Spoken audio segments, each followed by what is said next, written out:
Looking for a cosmic adventure like no other? Zatswan, Multiversal Guardian is a high-stakes comic book journey through the multiverse with stunning art and an unforgettable hero. Get your copy today in ebook and paperback formats. Link in the description.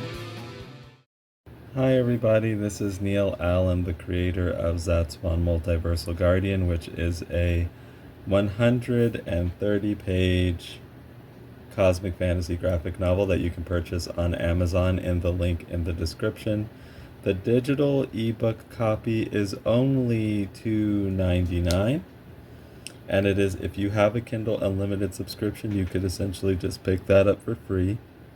It is available on Kindle Unlimited. There's also a paperback version if you prefer to actually hold your books and physically own them and all that good stuff. If you do check that out, please leave me a review. I really like getting reviews. It helps me know what you guys think. And speaking of reviews, I'm working on Zatswan, the follow-up to Multiversal Guardian, Zatswan Stardust Embrace, this arc is called. And we are going to work on coloring in AC Cooper here. I already got in Princess Alakazona here, who's looking like she's being an angry white woman at the moment. Don't worry, we don't hold that against her. We all have emotions. So speaking of the getting reviews and stuff, what I think I'm going to do is I'm going to do various things in this video. A lot of time I think that I have to have a distinct topic to talk about. Even when I am just kind of doing, stream of consciousness rambles. But I think that we're going to talk about various topics today. So I'm going to jump around a bit. Might be kind of difficult to title the YouTube video well because of that, but we'll just see how it rolls. These are kind of chatty art vlogs, even though I'm talking about various topics.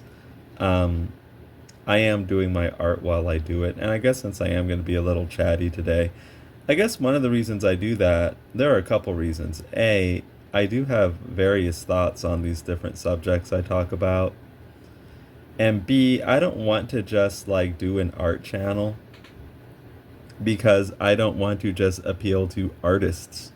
I want to appeal to comic book readers, fans of superhero comics, and artists as well, so I'm a bit eclectic in that sense.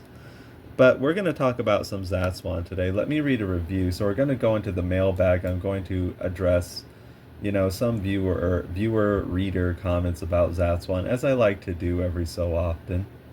So here's an Amazon review that is a 4 out of 5-star review. The title of the review is Vibrant, Imaginative, Rough-Edged. And the review goes on to say, Zatswan was a real mixed bag of cosmic energy for me. What I absolutely loved was the artwork. In an age where a lot of art can feel sterile or AI generated, this book is a burst of pure handcrafted passion. So, let me go on. The style is vibrant and psychedelic with a watercolor-like quality that makes every page feel alive and unique. It has a cool retro vibe that reminded me of underground comics, and the use of color was just a feast for the eyes. This was easily the strongest part of the book for me. Okay, let me pause there. Thank you to the reviewer who said all these things, and the reviewer talked about how what they appreciated about Zatswan was in an age where a lot of art can feel sterile or AI generated, this book is a burst of pure handcrafted passion. Okay, so to a lot of the artists, there's a big topic to discuss there, which is AI and art, and people feel extremely strong about this subject both ways. The people who are totally gung-ho about AI feel strongly about that, and the people who think it's morally bad and creatively bankrupt feel strongly about that, and also like to go around policing everything. I don't really have much of that's kind of something that I know what I'm gonna say seems kind of like it's contradictory to what I'm doing, but not something I'm too interested in getting involved with. Um, AI is a tool and can be very useful.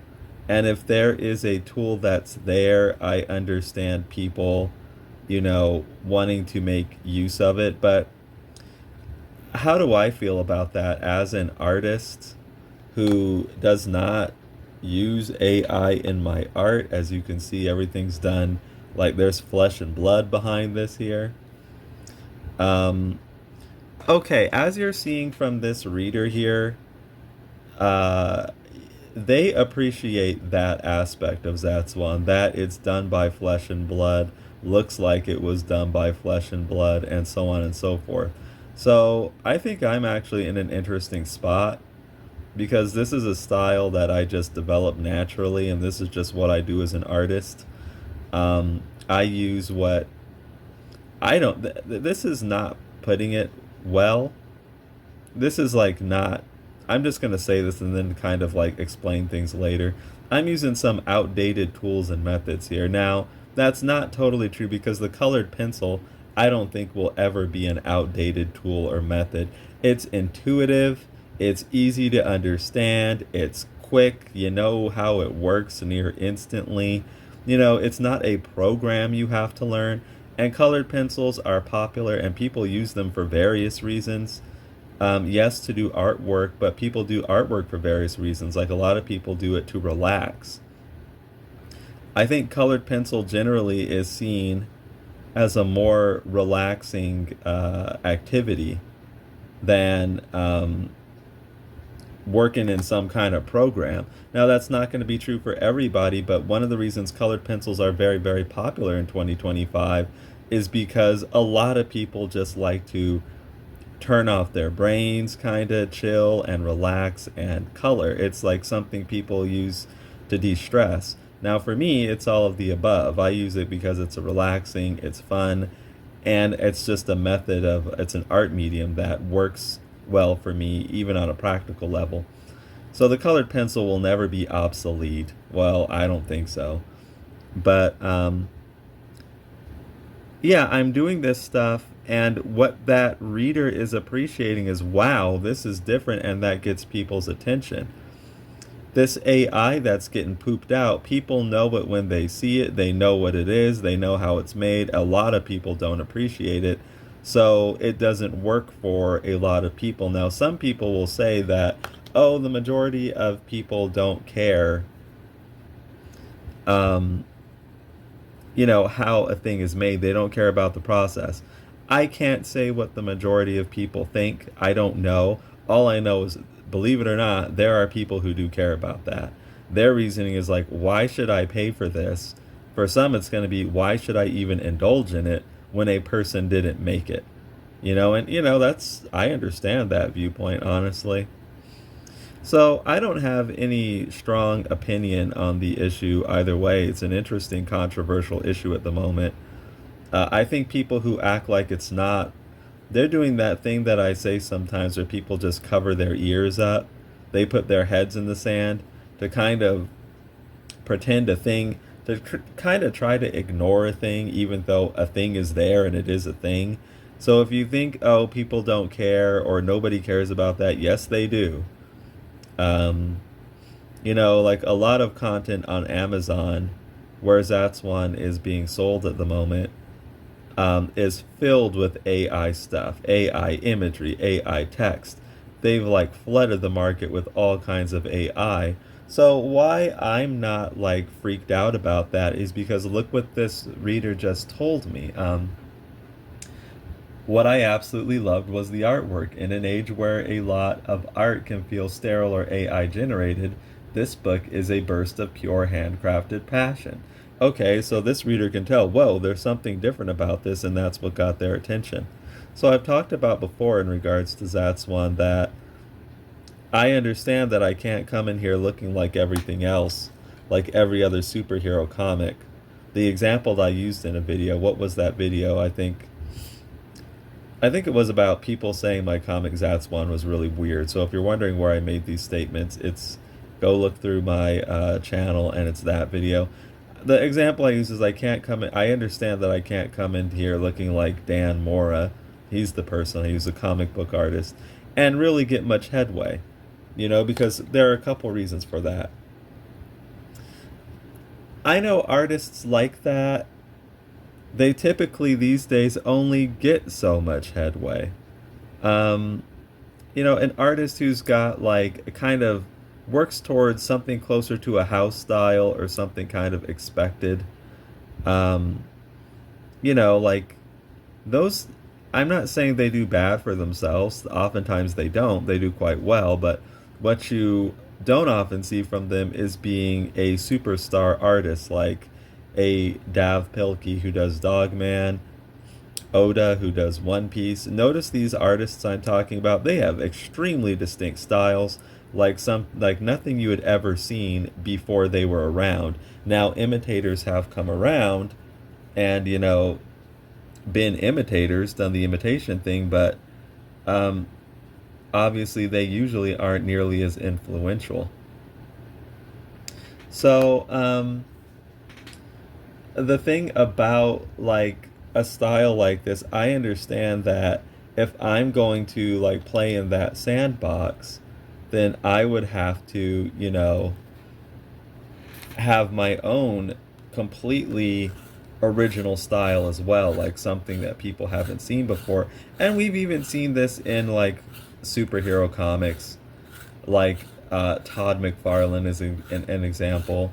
Jack Kirby is another example. Really distinct style, easily recognizable, doesn't look like anybody else. Steve Ditko, another big example. So when you think about like the biggest comic artists, they're like that, they tend to be. Neil Adams too, like his work was like new at the time it was coming out. Like, whoa, I hadn't seen comics look like this. Alex Ross, another example. So like the biggest artists have these inimitable styles that look unmistakably like them, and oftentimes they're like nothing people had seen prior. So the thing about it though is listen to some of Todd McFarlane's stories about people saying, why you drawing your like editors and other people, why you drawing the webbing looking like that? Because before Todd McFarlane, the webbing was always drawn as kind of this kind of line spraying out, and then just people would put X type of hatching inside it. And he was drawing his webbing with depth, spirals, and people were, at the time he was getting pushback about it, I'm sure many of you have heard some of these stories from him. But it got people's attention and it clicked. And people were like, eventually Todd McFarlane, and he had a style that was unlike anybody else's. And he got imitators like Greg Capullo and many others. But at the time he was getting pushback for that. Like, why are you drawing Spider-Man with his limbs all messed up? You got a weird kind of cartoony style with exaggerated everything. Your webbing looks weird. So kind of when you go against that, when you do come up with these styles that are like nothing else before, which is kind of like I'm saying what you sort of need to be like a really big, to make a big impression in art, I think. You do get pushback. There are still people today who look at Jack Kirby's work and say, I don't get it. It just looks, I don't like it. It's blocky. It's bad. So you're always going to get that. And I've gotten that too. I've shared some of that on the channel. Okay, I listen to what people say, and I do appreciate the feedback, but I'm also aware what I'm doing here is not going to appeal to everybody, and that's okay with me. It's just not going to. See, interesting thing about a Dan Mora, I will concede his work may have, it's safer. It's safer. So in that sense, it could seem like it may immediately have a broader appeal. But you have to let these things find their audiences. When they do, they can really take off. An example like a One Piece. If you really want to reap the big rewards, you have to take risks. and the art style of Zatswan, it's apparently riskier than even I thought. I do want to do a bit of an aside. I'm using Derwent Drawing pencils here. So this is kind of for the coloring art people who are interested. Using Derwent Drawing pencils. And I'm excited about these pencils because usually they've only been available in 24 colors, a very limited color palette for a long, long time. And everybody loves the Derwent Drawing pencils. They're like, I've never heard anybody say anything bad about them. The only criticism has been the limited palette. But Derwent has recently come out with a 72 set. So I'm interested, but it has a way broader palette. I'm interested in checking that out. They're pretty expensive though. We'll talk more about that later, but let's get back to the review. So in talking about the art, the writer says, this was easily the strongest part of the book for me. I also appreciated the originality of the story. The concept of two ordinary people being thrown into a multiversal war as cosmic guardians is a lot of fun. The main character, AC, felt like a refreshing and relatable hero, and I like that the story wove in themes of identity and purpose without feeling heavy-handed. Let me pause right there. So I've heard this come up in some of the reviews, this talk about identity and whatnot. I want to make something very clear. Zatswan's ethnic identity has not, as of yet at least, been a part of the story. So people who hear things like that, I don't want them to think oh, here we go, a diversity lesson or something like that. That's not how I operate, really. Now, don't get me wrong, I think diversity in fiction and what I focus on, genre content, speculative fiction, superheroes and stuff like that, I think it's really important and it does matter a lot to me. It's a big reason why I do Zatswan, because I felt, some needs weren't being adequately met. So on the back end, that's really important to me, and I do think it's important that the characters look the way they do. That is intentional. But on the front end, meaning the story that you're reading, this identity stuff has not been a factor at all. Nobody has talked about, let me go to over here. Let me move that. We gotta have a talk about the color of my skin and the texture of my hair and the width of my nose. And no, we're not doing anything like that. Now, I don't have anything on the horizon to go into these sorts of identity topics in Zatswan. I'm not gonna completely remove it from the table because I don't want to limit myself that way. But I made Zatswan purely for escapist fun, not to kind of teach people lessons about identity or ethnicity. So this has come up in reviews where people try to make that sound like it's a big thing. And it is a big thing. I do think, I said, it matters, that the characters look the way they do. That's very important. But I'm not going to take, time out of the story. It's my skin is brown and yours is not. We need to have a talk about that. No, I'm not doing anything like that. Not at this point, really. Okay, now will that come up at some point in time? Maybe. But I'm just not feeling like it at the moment. We're just establishing this is a superhero. This is a princess with powers. They're on an adventure. And now there is a theme about finding your place in the world. A.C. Cooper starts out kind of as a directionless college student, who's underperforming there. So there is that theme, but his actual background doesn't play into that at all. It does a little bit with the character Marlene. She's another character. She's not on page right now. It plays a little bit in the beginning with her. She is of Korean descent. And I didn't just make that stuff up. Some of this stuff is stuff I've literally seen in real life that I just... Interestingly, people have said some of that stuff to me, and I've seen it said to others. I guess I can just tell you some personal experiences, and I don't hold it against any, not a whole people. I just hold it against maybe the specific individual who told me this, or the individuals. It was more than one. There have been Asians who have told me, like, who have like discouraged me about Zatswan in particular. Like, you need to not put, and I wasn't acting like I was even doing this.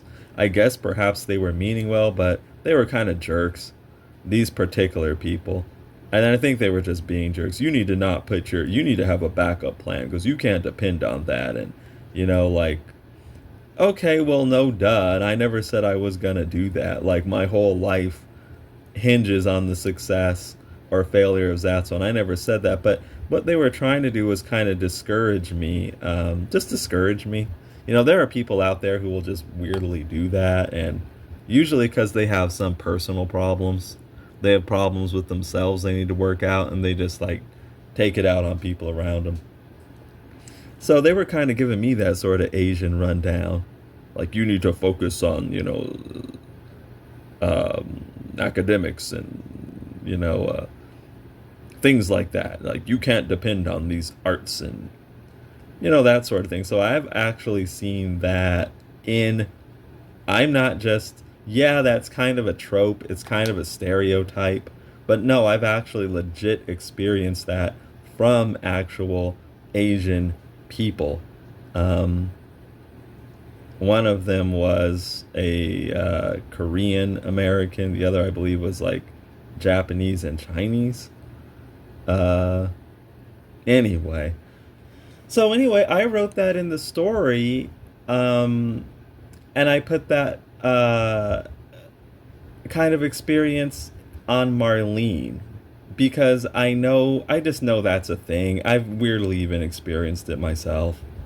So that's the only time like the whole identity stuff comes up in the story, where the background of the character kind of really informs things or something in the narrative, But other than that, I don't want to act like I'm here teaching diversity lessons to people.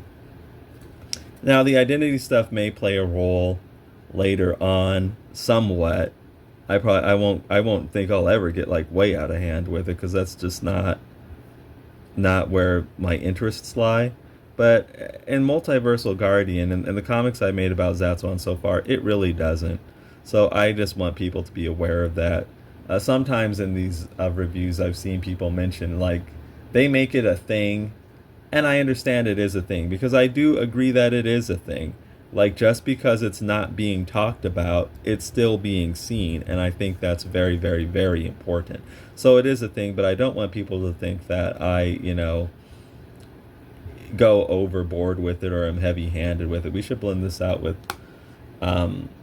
let's do that. Let me blend out with some walnut oil to smooth some of this out. And then, I'm sorry about that. And then I'll get back to the review. So, yeah, these Derwent Drawing pencils are very good for, like, landscapes, skin tones, maybe some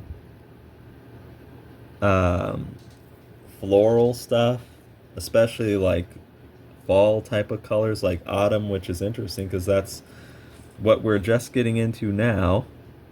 It's a nice time of year. So they have a limited color palette that's very good for things like that. For very bright things like Zatswan's costume over here, no, they have not had these types of colors in the palette. But like I said, they've recently expanded their palette to include 72 colors instead of 24. So I think now they probably do.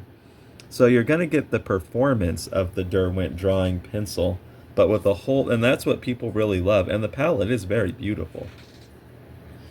But it is very limited. You're going to get that performance, but with way more colors. But it's very expensive. I don't know if I said that. I think I looked at the price, and they're going to go for the 72 set's going to go for like 200 something bucks.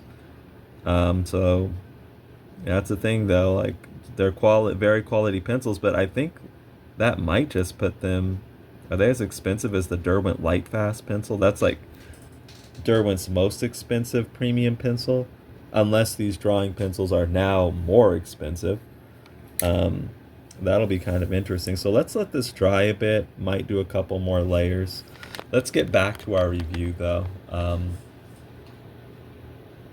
Okay, I didn't leave a marker for where I was at, so please bear with me. Okay, I liked the story. I like that the story wove in themes of identity and purpose without feeling heavy-handed. The action comes fast and furious, and the romance with Princess Aleka added a nice emotional layer that kept me invested. Yeah, we're doing all this talk about this other stuff, but Zatswan is a very high-octane, high-action comic book.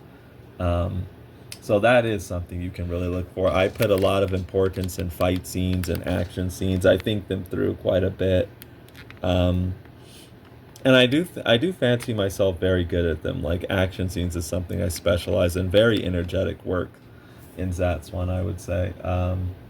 Okay, now we're getting into that but aspect, meaning the however, and that's how the reader starts it. So they say, however, I have to be honest about what didn't work as well for me. The story starts incredibly fast, almost too fast.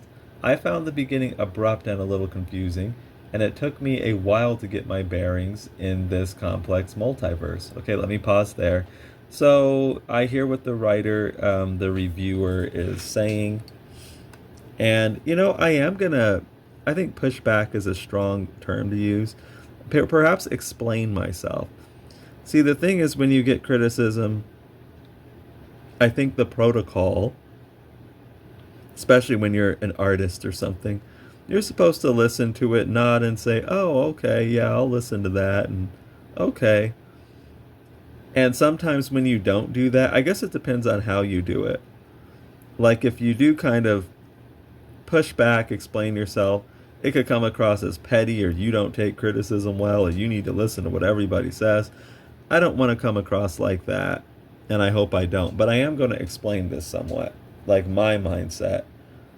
Okay, so the reason why the thing starts so abrupt and so fast, there are a couple big reasons for that, I would say.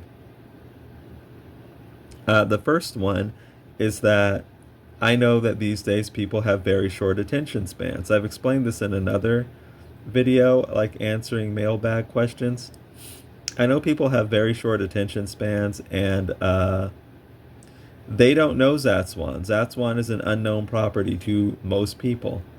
So I have to throw stuff at them very fast, because if I spend too much time just explaining, who these characters are, people will check out. They're like, I need something to happen. So I had the inciting incident happen on the very second page of the comic. And it was a big inciting incident. The characters get transported away to another dimension, and it's weird. And so this writer is saying that was a bit much for me, a bit too soon, and I definitely understand that.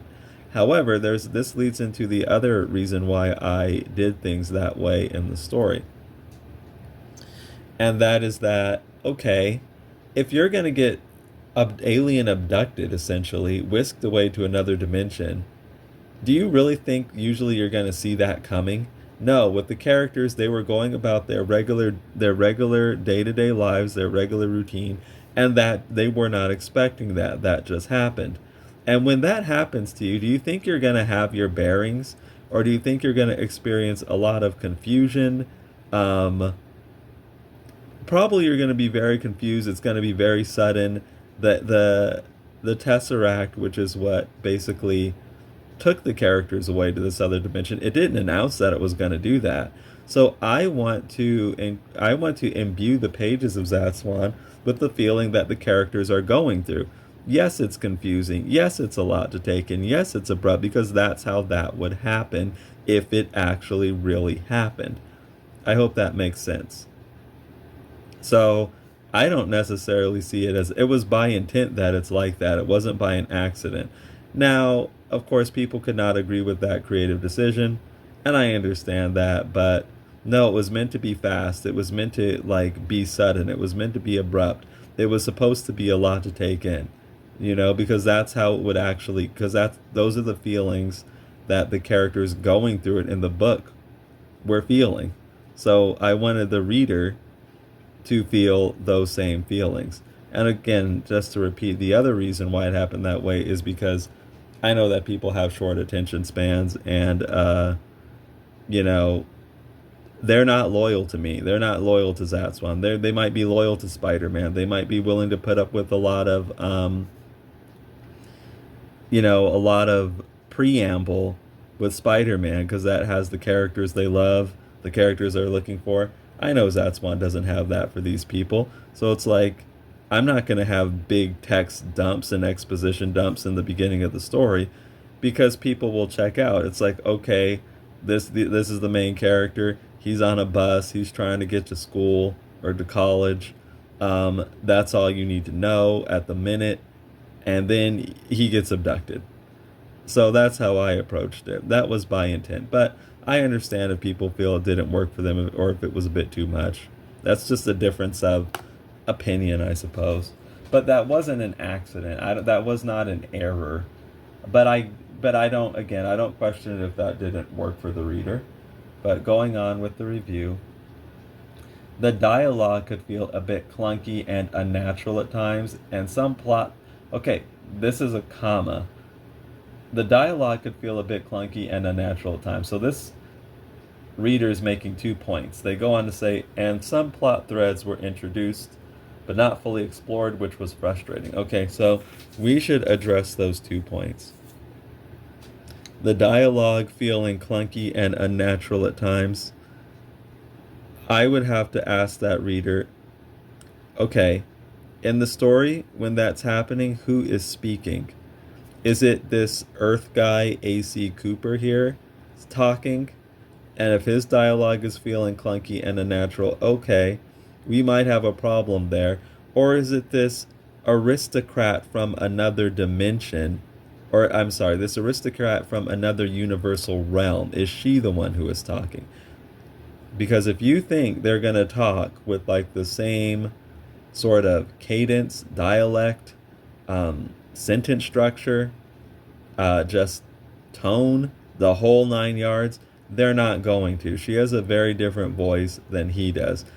The reader will probably think that this character will sound more natural. She might not sound that natural because she has a completely different way of expressing, getting her points across than he does with language. Was it the Tesseract, the thing that he gets his powers from, which can also talk?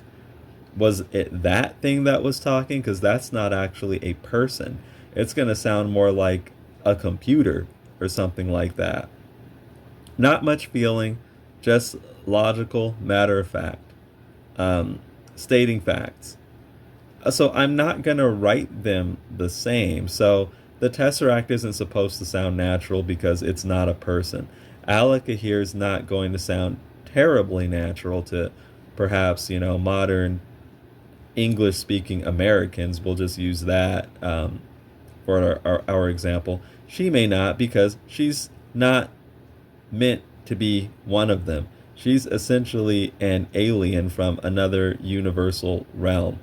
She's got her own way of talking. So I would have to ask the reader, who is actually speaking in this unnatural dialogue? I know I'm not going to, but before I totally just buy that one, I would have to see some examples they're talking about, because some of the dialogue isn't written to sound naturally. Some of it is. I think A.C. Cooper typically talks like a natural, what we would consider a natural person, because he was designed to be kind of a contemporary for the audience. She was not as much. I'm not saying she completely wasn't, but not as much. Then there's that other point. What was it? Something about plot threads that I'm being irresponsible here. I'm not marking where I left off reading. And some plot threads were introduced but not fully explored. Okay, about that. I've heard this in reviews before, and let me explain that one. Okay, So you gotta understand, you're reading comics here. You're not reading a standalone book, like a standalone novel or even graphic novel. You're reading a superhero comic. The way that this works is Zatswan was always designed to be in a series. Zatswan was always designed to get more content. The things that feel like they were plot threads that were left unexplored simply haven't been gotten to yet. Now, I will grant that Multiversal Guardian cuts off with some of these plot threads, but that doesn't mean that they're just left completely dangling. That just means that they will be addressed in the upcoming volume of Zatswan. That's how comics tend to work, especially like web comics. As a creator, you're always working on things to get the reader to go to the next page, see what happens next.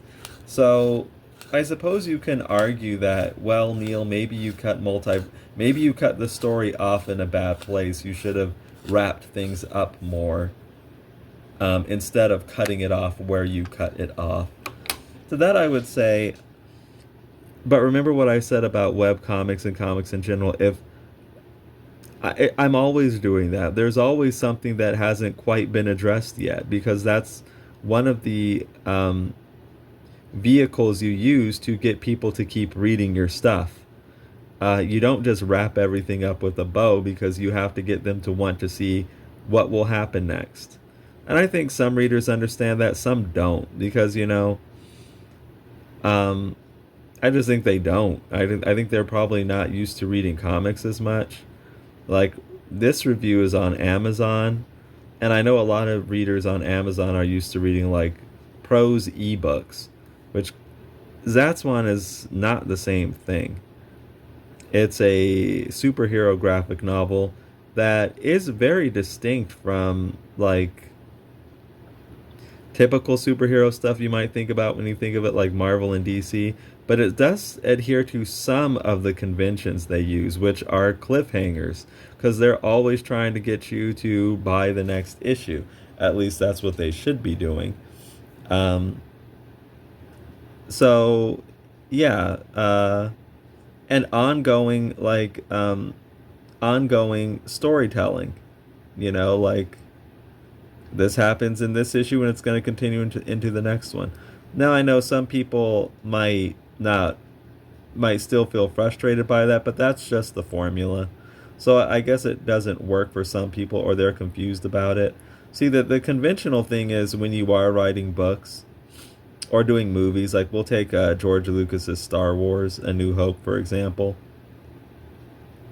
You don't know that you're going to get a sequel to that. So while you leave yourself enough room to continue the story, you also kind of end things kind of with a bow on them. Like, the Death Star gets blown up, Grand Moff Tarkin gets blown up with it, the heroes win and they celebrate, and there you go. Happy ending. So, okay, I always knew Zatswan was going to continue, so I didn't feel I needed to adhere to that. So I just kind of ended it where I ended it. But that's still a thing I suppose I can keep in mind. Like, when you're putting together a whole volume that's meant to be bought by itself, watch out for that. Okay, so noted. Perhaps I can watch out for that more and arrange things better. But like I said, it's a tricky thing to juggle, because I'm always having, if it's not this cliffhanger, it can be another one, But, I did get a review where a person just said, I hate cliffhangers, But I am glad that they read the whole thing, read it to the end to see that. But moving on, at times, and some plot threads were introduced but not fully explored, which was frustrating. While the labor of love aspect is charming, the execution can feel a bit unpolished in places, with some awkward figure drawings, and a plot that doesn't always feel tightly constructed. That's interesting. So about this, sometimes, now I'm not complaining here. I do greatly value and appreciate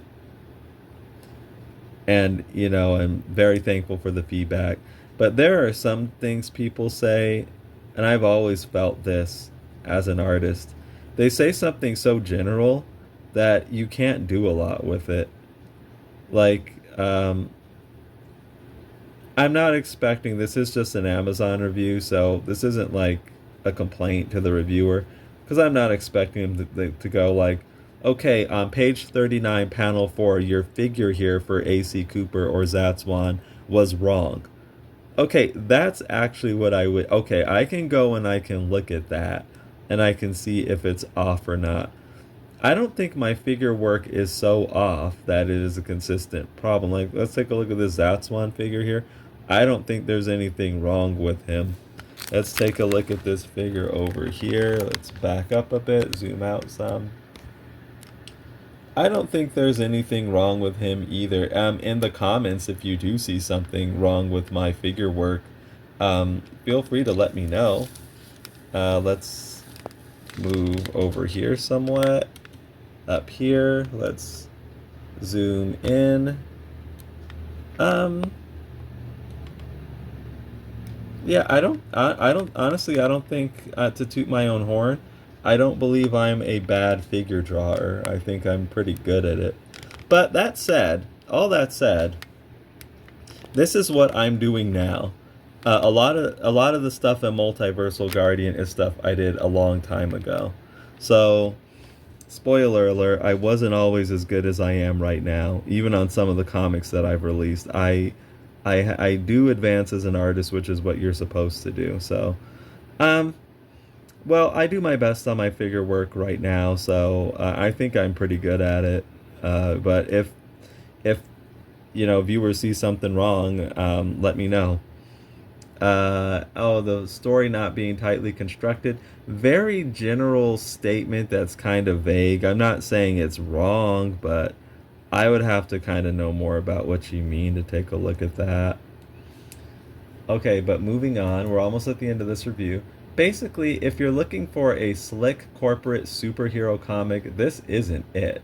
But if you want to support an indie artist and dive into a wildly creative, colorful, and heartfelt cosmic adventure that isn't afraid to be a little rough around the edges, then Zatswan is a fun and refreshing ride. Let me pause you here. There's something, I know this reviewer is saying things that seemingly are nice, but I can't, perhaps I'm being too prickly here. I can't help but feel there's something dismissive about that, like it's dismissing my actual craft. Like, this isn't a slick corporate superhero comic, but if you want to support an indie artist or something, here's something you can do. Perhaps I'm reaching with this one a bit, but yeah, there seems to be something a bit dismissive to me about that. People should support Zatswan because it looks like it's interesting to them. Like, I don't need anybody's... I certainly don't want to turn away support, but I don't need anybody's pity support.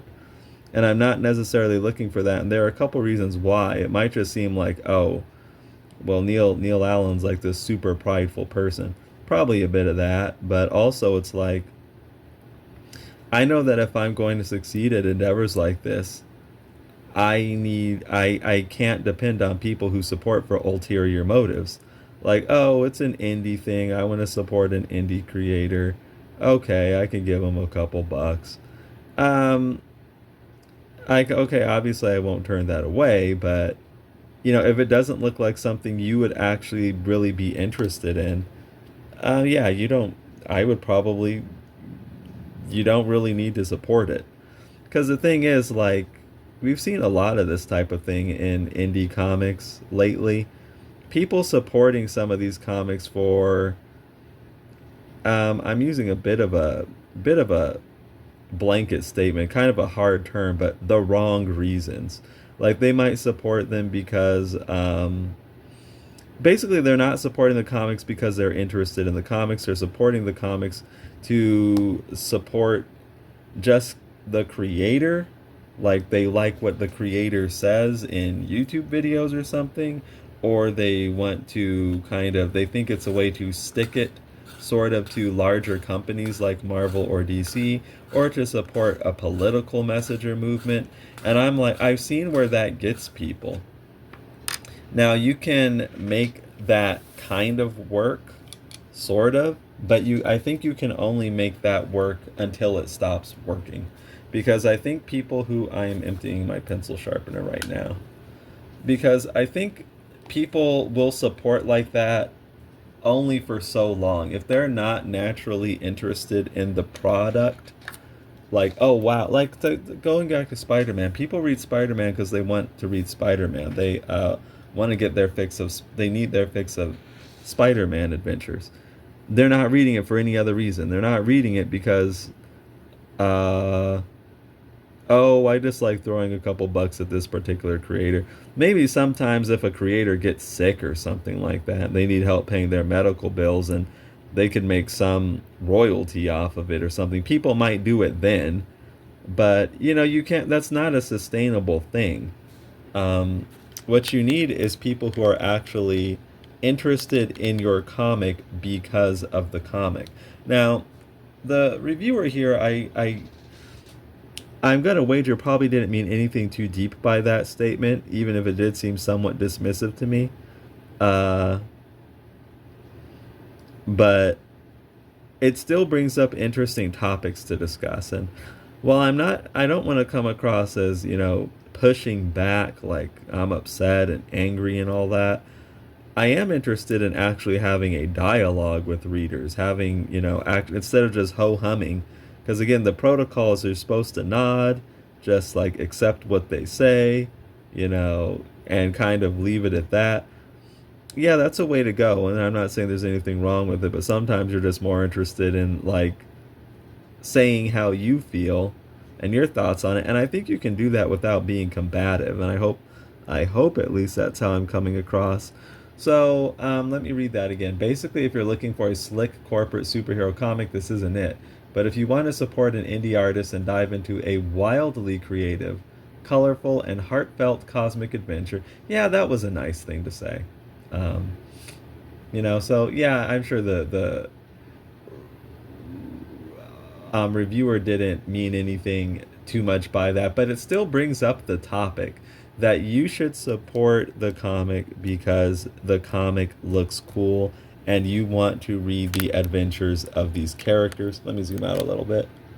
Just seems like something that would appeal to you. You like the artwork. Yeah, it's cool to support stuff because you like the creator too. And that is a very good way to market your stuff. Just kind of get your own self out there and see if people connect with you. But more than anything, I think people should support Zatswan because they really just want to. Because of Zatswan, more than anything. Because I know that's what's in like the long run what you would really need to get. You need those types of followers to really make it at this stuff. People who support for other reasons, you can get something out of that, but depending on it long term, I don't think. I mean, we've seen where that gets you. We've seen where it gets you because it becomes what the people start looking for you more is not your comic. They're looking for something else from you, like, and that can just lead down a whole like rabbit hole of dysfunction. So yeah, if Zatswan looks cool to you, then yes, please support Zatswan. If you like me as an individual, I hope you do, then yeah, that's cool too. Still support Zatswan. And I hope that because that's a good way to get your foot in the door. I think just sell yourself. It's a perfectly reasonable tactic that people use. But the thing about it, after that point, your comic has to sell itself. And when it doesn't measure up, and you're still looking to, you're still looking for that person to be a patron of yours, that's where you start running into weird issues, And we have actually seen that with people around in some indie comic spheres lately. But going on, we're at the end of this review nearly. I'll read it another time because I can't see. This is a long sentence, so we'll just start at the beginning. Basically, if you're looking for a slick corporate superhero comic, this isn't it. Oh, okay, that's where that sentence is. But if you want to support an indie artist and dive into a wildly creative, colorful, and heartfelt cosmic adventure that isn't afraid to be a little rough around the edges, then Zatswan is a fun and refreshing ride. Just be prepared for a cliffhanger that will leave you wanting more. Well, thank you for that review. I really, really appreciate that. And those were insightful things to say. Yes, it may seem like I may have pushed back a bit, but I think the way I see it is just more having a discussion, a real dialogue. Ho-humming, that doesn't get you a discussion and a dialogue. And about that too, it's like I don't expect everybody to see things my way, feel the way that I do. And that's kind of where some discussions can actually get interesting. And yes, please let me know what you think about Zatswan, even if you don't even like Zatswan. It's interesting to hear why people, if you do not like Zatswan, I am interested in hearing from you about that. But the thing is, like, it's not the only, I'm only interested in hearing from you about that if you can explain to me the reasons why. If it's just you suck and stuff like that, that doesn't do anything. I can't do anything with that. So the biggest reason why I'm not interested in those types of more lazy statements is that that's so general that I can't. Okay, you're expressing you don't like it, and that's valid, but you there's nowhere else to go after that, so yeah, tell me why you don't like Zatswan, and that I'm interested in hearing those reasons. But yeah, I really appreciate that. And we've actually rambled on for quite a while just doing this mailbag section. So I think I will cut things off here. Let me know what you think about Zatswan or about my art or any of the things that we talked about today in the comments below. I hope this was entertaining. If it was, please consider liking this video. That helps this channel out a lot, and also subscribing, and also picking up Multiversal Guardian on Amazon in the link in the description. Again, you could get 130 pages for only $2.99.